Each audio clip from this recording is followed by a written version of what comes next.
Yes, people, what is good? Welcome back to my channel. It's Tapping Tobes here, and I'm bringing you a very special upload. I'm out here in Johannesburg with the rest of the Big Six.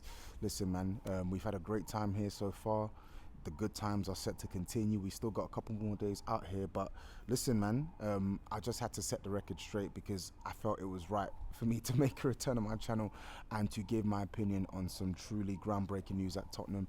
In case you ain't living under a rock, you'll have heard or seen or watched all of the articles, videos, commentary, reports, as well as Tottenham's official statement. Ange Postecoglou has left the club. He's been sacked. He's been relieved of his duties as Tottenham Hotspur manager. And yeah, man, we saw the statement yesterday. I can't lie. As much as it's going to hurt some Spurs fans to hear this, I'm happy that he's gone. And it's not a slight against Ange Postecoglou. I have nothing, no ill will, no malice, no nothing against him. He's a nice guy. Right, but this was the right decision for Tottenham, and I'm going to explain, in my opinion, why I think this was the right decision for Tottenham. Before we get into it anyway, people, make sure you smash the like button, make sure you subscribe to the channel. Apologies. I know my channel has been dormant, but listen, man, sometimes life just be lifing, but that shouldn't be an excuse. I will promise to be more consistent over the next couple of weeks and months. But yeah, let's get into it, man. Let's get into it. Let me actually read the official statement because it's interesting, right? The club, Daniel Levy, everyone knows my opinion on Daniel Levy. I hate him as our owner, and he is someone who needs to be rooted out of the club in his current capacity, right? He's no good for Tottenham as an owner. However, two things can be true. That can be true about Daniel Levy, and he may have just made the right decision here, right? So the club statement is this: following a review of performances and after significant reflection, the club can announce that Ange Postecoglou has been relieved of his duties. Ange joined us from Celtic in the summer of 2023 and oversaw a period of change on the pitch, true, returning us to the attacking brand of football that has traditionally been associated with the club. Fair. While writing a new chapter in our history by leading us to the UEFA Europa League glory in Bilbao last month, an achievement that will live with us forever. Absolute fact. We are extremely grateful to Ange for his commitment and contribution during his 2 years at the club. Ange will always be remembered as only the third manager in our history to deliver a European trophy, alongside legendary figures Bill Nicholson and Keith Birkinshaw. True. Not a legend to me, but he will always be remembered. Facts. However, the board, by the way, not just Levy, but the board has unanimously concluded that it is in the best interest of the club. The club. Not Ange, not Levy, not the fans, the club, for a change to take place. Following a positive start in the 23-24 season, we recorded 78 points from the last 66 Premier League games. This culminated in our worst ever Premier League finish. At times there were extenuating circumstances, true, injuries, and then a decision to prioritise our European campaign. Whilst winning the Europa League this season ranks as one of the club's greatest moments, true, we cannot base our decisions on emotions aligned to this triumph. Facts. It is crucial that we are able to compete on multiple fronts and believe a change of approach will give us the strongest chance for the coming season and beyond. This has been one of the toughest decisions we have had to make, and it is not a decision that we have taken lightly, nor one that we have rushed to conclude. We have made what we believe is the right decision to give us the best chance of success going forward, not the easy decision. We have a talented young squad, and Ange has given us a great platform to build upon. We should like to thank or express our gratitude to him. We wish him well for the future. He will always be welcome back at our home. And there you go. There you go. And listen, I don't expect every fan to be happy about this news. I don't expect every fan to understand this news, but I expect every fan to at least assess why the club have made the decision and see their perspective, right? First and foremost, I actually want to say thank you to Ange Postecoglou because I do think what he did for Tottenham should not go unnoticed or unspoken of, right? He brought major silverware to our club. Like, that is huge. He brought major European silverware to our club, right? We've been on a trophy drought since 2008, and to end our trophy drought in Bilbao, beating Man United to win a European major that basically adds another trophy to the cabinet that lifts the morale of the team, that gets us back into the Champions League, that it's basically like the silver bullet, literally like the silver bullet. And I have nothing but thanks for that moment in Bilbao. That's the best night of my life, bro. I wasn't even there, and that's the best day or night of my life. That is unequivocally the best as a Spurs fan. It is, yeah? And Ange deserves huge credit for that, right? He's the one that managed that team to that win. So he deserves huge credit. I also want to thank him for standing up for our club and always wanting to generally propel Tottenham. We've had managers in the past that have spoken down on Tottenham, that have not really understood like the gravity of what it means for our club to be successful or for our club to shake off the narrative of being laughingstocks. And he stood up to that in the press, against other managers. He always stood up to that. When people try to take jabs at Tottenham, he would always stand up for the club. Whereas other managers, they've succumbed to the insults that they hear from the press, from journalists, and they slap Tottenham down. He was the opposite. He would always defend Tottenham. He would always defend our players. He was just a stand-up guy when it came to defending our club, and you have to respect that, right? You have to respect that. I certainly respect it anyway. Defending our players, bro. That's a big thing. How many managers have we had in the last couple of years, excluding Nuno and Poch, and yes, I'm naming two, where they would routinely call out our players, alienate players, make them feel like they're scum of the earth, right? You wouldn't get that under Ange Postecoglou. There's one time where I think he's spoken ill of a player, and that was Timo Werner after Rangers. Outside of that, he's always been complimentary to our players, even when they don't deserve it. Even when I'm saying, Ange, give them the hairdryer treatment, he won't do it. He won't do it. He's super protective of the players, and you even heard that in the way in which he spoke about the players in his own statement, right? So you have to respect that. And as I said, the emotional intelligence and just the general empathy that he's carried whilst being in the job, not just on football matters, but non-football matters as well.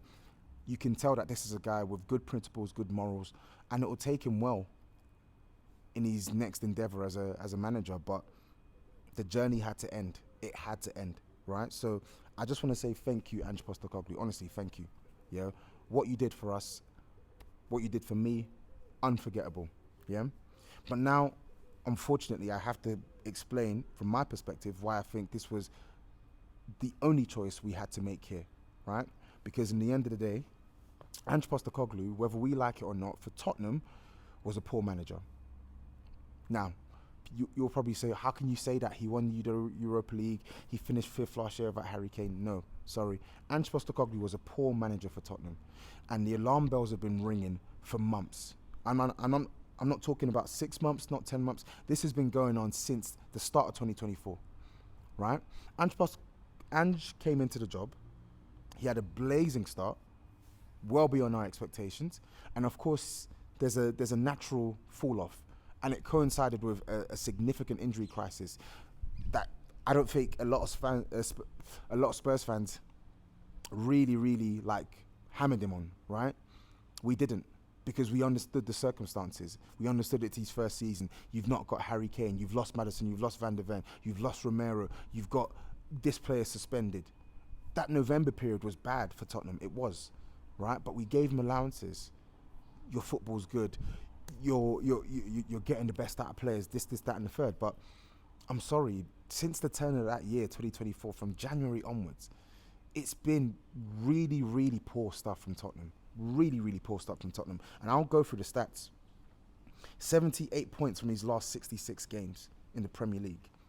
22 Premier League losses in the most recent season, the 24-25 season. That is a Premier League record amount of losses for Tottenham. He's literally breaking records for all the wrong reasons, as well as the right reason in Bilbao. And even that is not even a record break, because we've won the Europa League before. Yeah?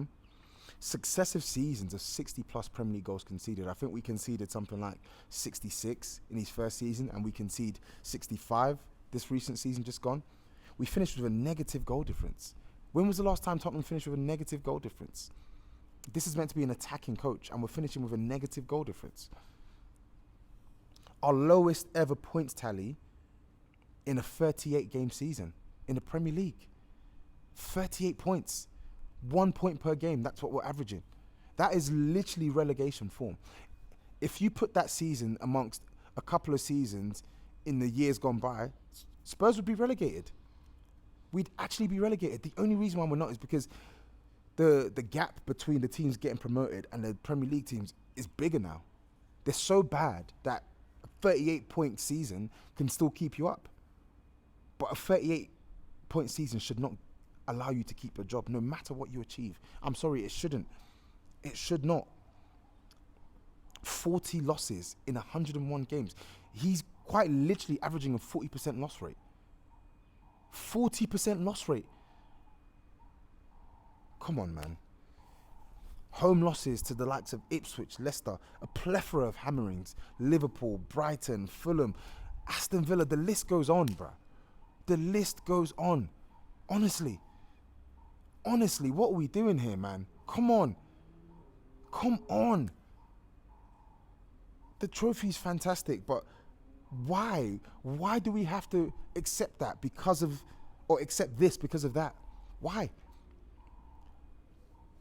Someone said something to me that has always stuck out to me, sorry. And they said it to me a couple years ago, and I just run with it now because it's so true. And I always ask myself the question, which is why sometimes I get argumentative on the Big Six, because I genuinely believe it, and I'll always say it. Never accept in victory what you won't accept in defeat. This is applicable to players, managers, clubs, coaches, whoever you want to name it in football. If something is happening that you wouldn't accept when your team are down in the dumps, why would you accept it when your team are winning? If it's not good, it's not good. If SHIT is SHIT, SHIT is SHIT. I'm not going to swear. I'm going to try and keep it respectful. But it's the truth. A poor manager is a poor manager. When someone shows you who they are repeatedly over a large sample size, as I said, this isn't like a 3-month thing. The club haven't just turned around and said, yeah, we're getting rid of you. This is a calculated decision.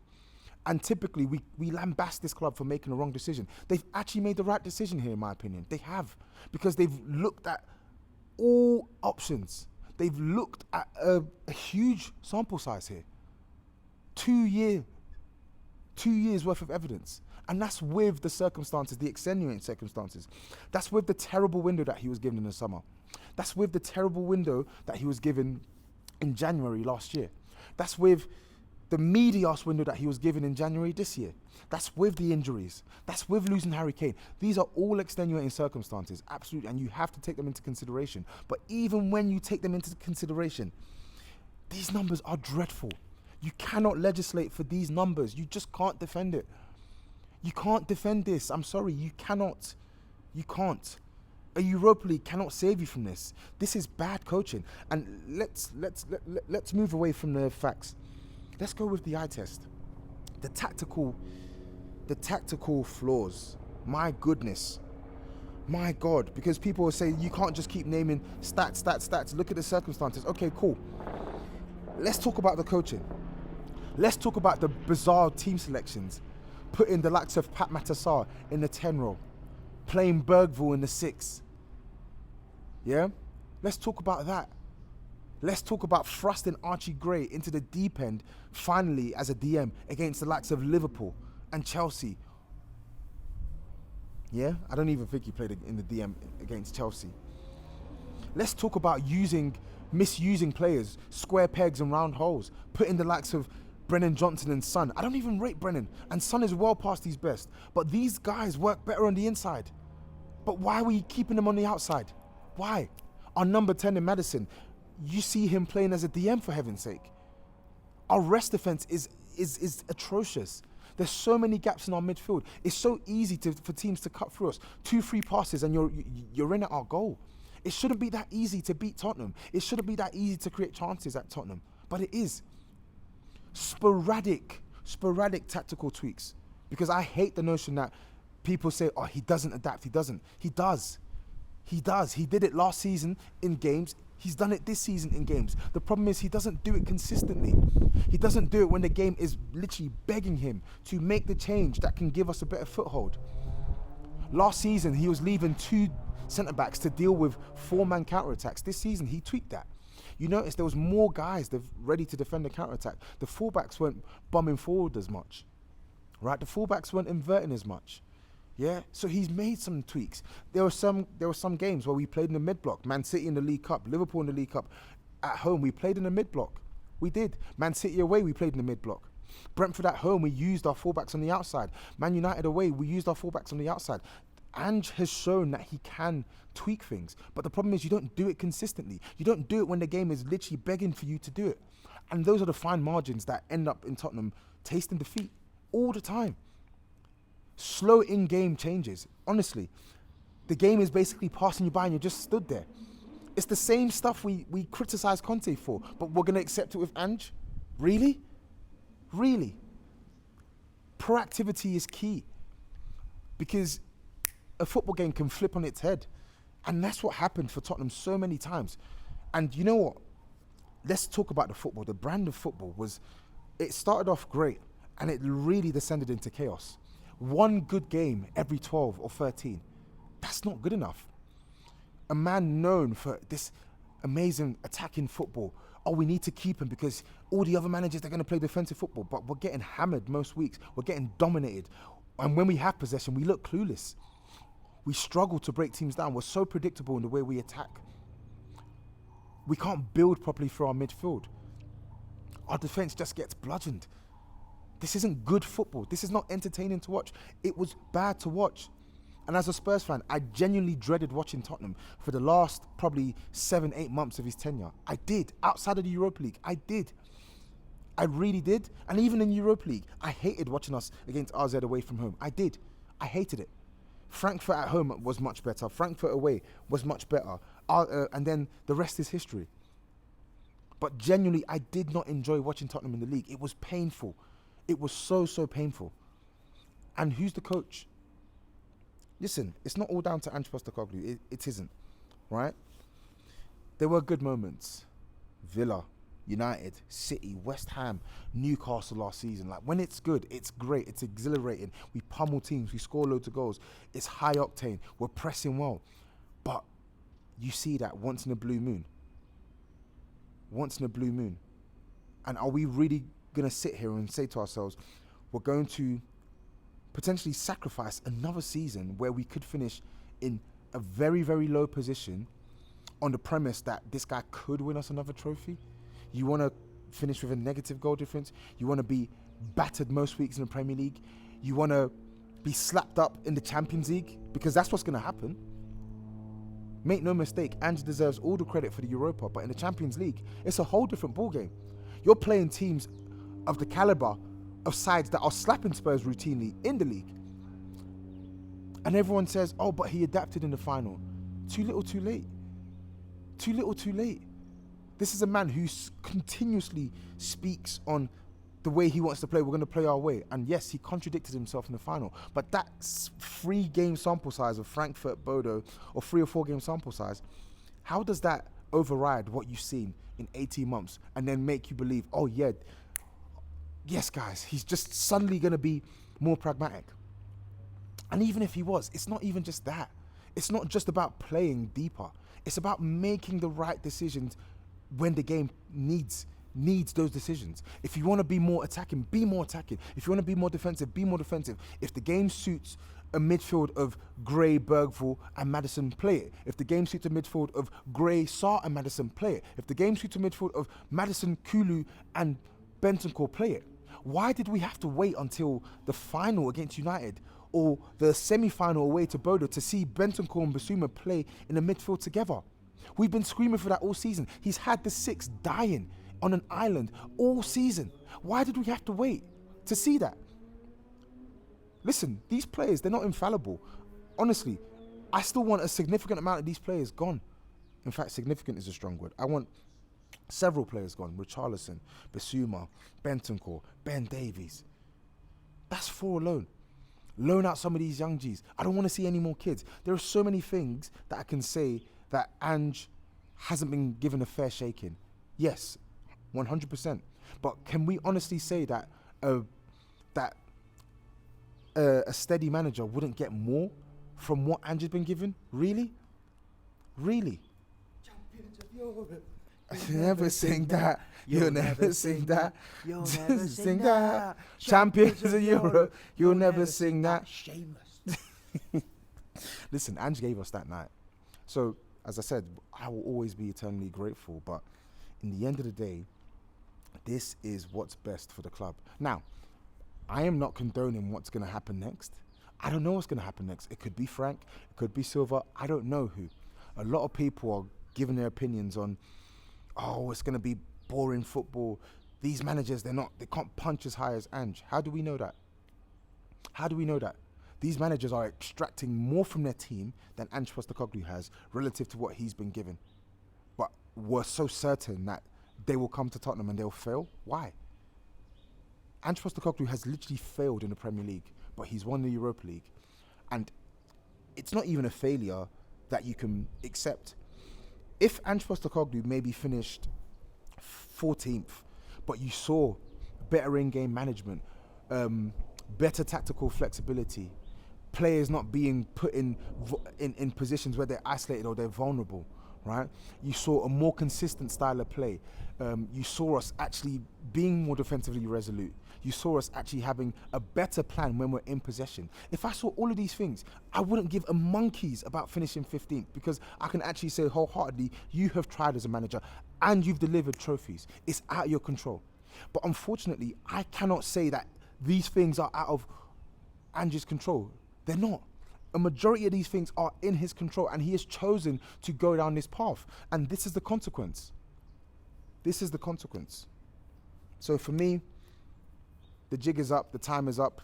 He was poor for Tottenham. He was a very, very poor manager for Tottenham. A trophy won't change that. We have seen countless poor managers win silverware. Countless. We've seen Ten Hag do it at Man United.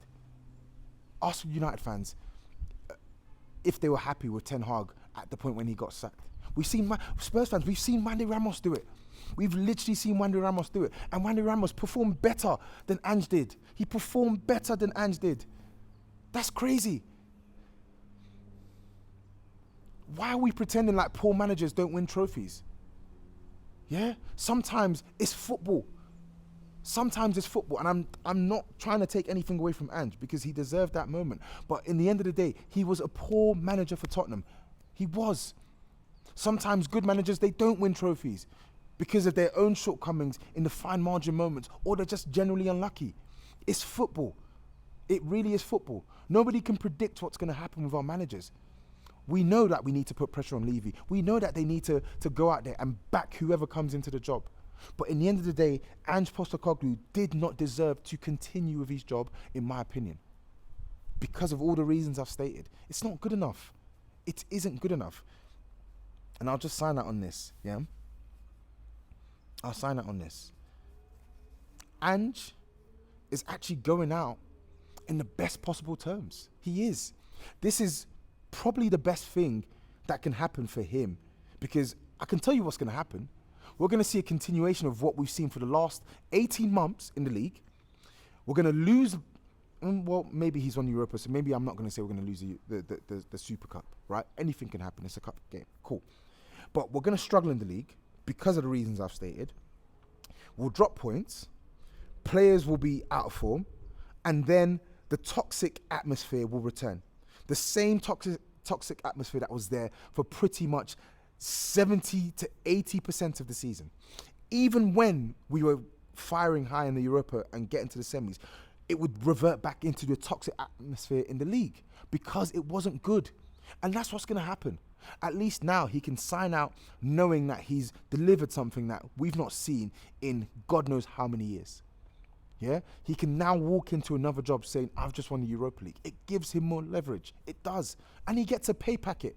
He does. He gets his compensation, and Spurs get their silverware, they get Champions League football, and they get a new voice for these players, because that's what they need. They need a new voice, a better voice, a voice who's going to do sensible things, put players in sensible positions, make sensible changes in games, balance the competitions well, do the things that he struggled to do well.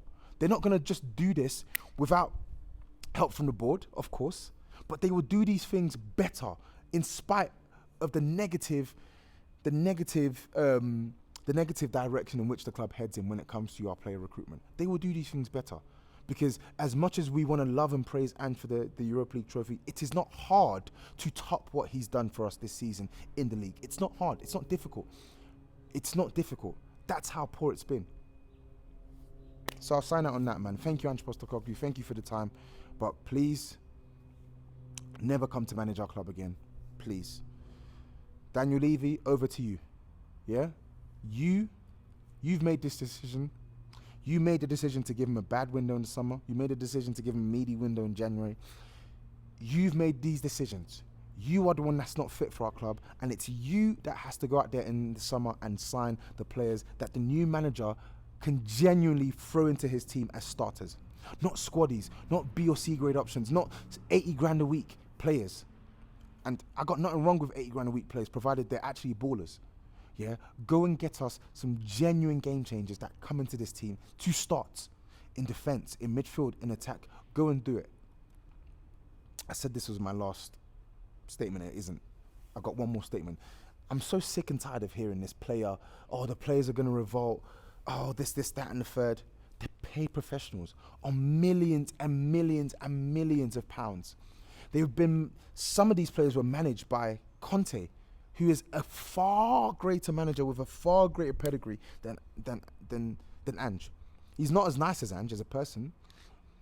Do you think some of these managers or some of these players wouldn't have wanted to be managed by someone as high profile as Conte? Is this the first time we've lost a manager that is so revered by our players? It happened with Pochettino. It happened with Jose, as toxic as it got with both those managers towards the end. But guess what? Life goes on. This is part and parcel in football.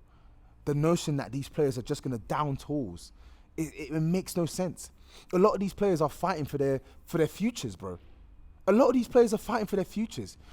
Are you good enough for Tottenham? It's not, are we good enough for you? Are you good enough for Tottenham? A lot of these players are fighting for their future in the Champions League campaign. You don't think they want to play Champions League football? We got the World Cup looming in 12 months' time. You don't think some of these players want to make an impression? Want to show the best versions of themselves? How is it in their best interest to down tools?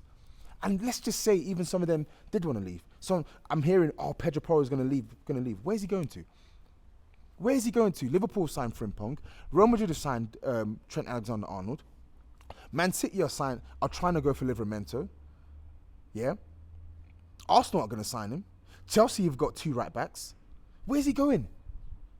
Which club in Europe are going to come in and pay the money that we demand for Pedro Porro? Don't forget, we paid almost 50 million for Porro. What do you think we're going to demand if a club comes in for him? He signed a long-term deal. Right? Oh, Kulusevski might leave. To go where? Who's going to come in and pay the money that we're going to demand for him? Oh, Son might leave. Son's already on his way out. Romero's already on his way out. I don't get it.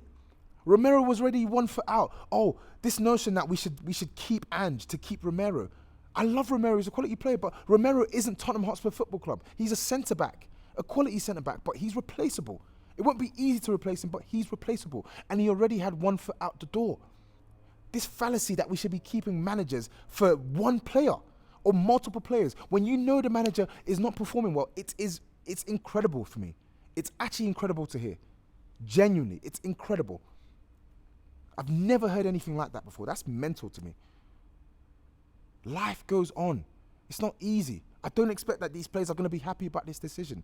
But in the end of the day, they are suffering.